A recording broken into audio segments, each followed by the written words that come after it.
கிறிஸ்தேசுவின் நாமத்தினாலே இந்த காலை நேரத்தை உங்களை வாழ்த்துகிறேன். இந்த அழகான ஒரு இடம் கேத்தி வெஸ்லி ஆலயம், ஒரு மிகப்பெரிய பிரம்மாண்டமான ஆலயம் இதோ எனக்கு முன்பதாக இருக்கிறது.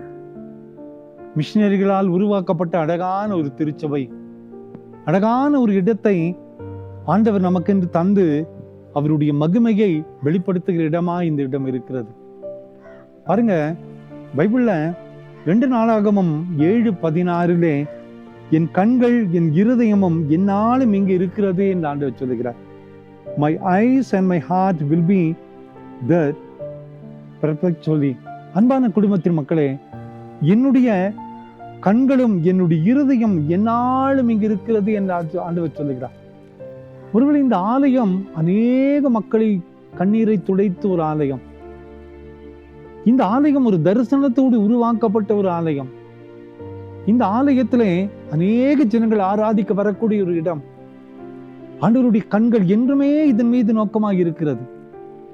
ஆண்டவருடைய பார்வை என்றும் இந்த ஆலயத்துல இருக்கிறது. உண்மையிலேயே இந்த ஆலயத்துல வந்து பாரத்தோடு நம் கண்ணீர் சிந்திய ஒரு ஜெப விண்ணப்பத்தை வைத்து விட்டோமையானால் அந்த ஜெபம் வீணாய் போனதே இல்லை.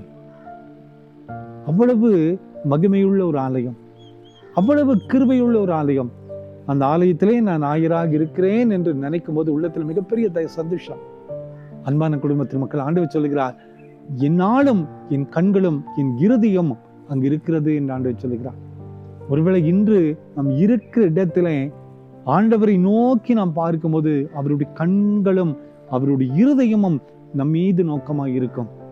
ஏதோ ஒரு இடத்துல ஆண்டவரை தேடி போங்க, ஏதோ ஒரு இடத்துல ஆண்டவருடைய சமூகத்துல அமர்ந்துருங்க, ஏதோ ஒரு ஆலயத்துல உங்கள் பாரங்களை இறக்கி வைங்க. நிச்சயமாய் ஆண்டவருடைய தரிசனத்தால் உருவாக்கப்பட்ட ஆலயம் ஒவ்வொன்றிலுமே ஆண்டவருடைய மகிமையை நாம் காண முடியும்.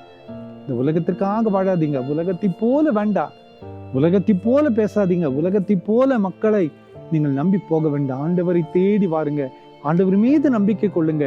நாம் இருக்கிற இடம் பரிசுத்த ஆலயமாக ஆண்டவர் நிச்சயமாக நமக்கென்று உருவாக்கி தர முடியும்.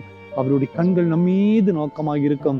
நமது துக்கத்தோடு கவலையோடு கண்ணீரோடு அவருடைய சமூகத்துல வந்தாலும் கூட அவர் எல்லாவற்றையும் மாற்றி நம் வாழ்க்கையில மிகப்பெரிய அற்புதத்தை ஆண்டவரால் செய்ய முடியும். அந்த நம்பிக்கையோடு இந்த புதிய நாளை நாம் ஆரம்பிப்போம். அவருடைய கண்களும் அவருடைய இருதயமும் நம் மீது நோக்கமாய் இருக்கட்டும். ஜெபிப்போமா.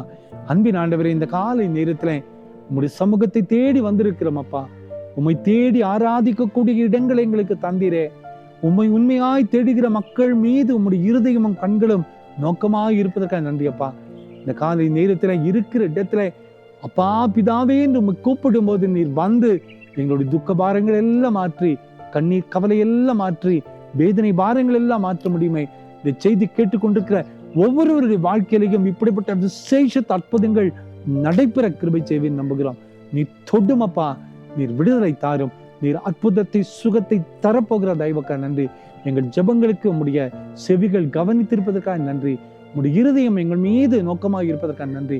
உம்முடைய கண்கள் எங்கள் மீது பட்டு கொண்டிருப்பதற்காக நன்றி. வழிநடத்தும் இயேசுவின் மூலம் ஜெபங்களும் எங்கள் நல்ல பிதாவே. ஆமேன், ஆமேன், ஆமேன்.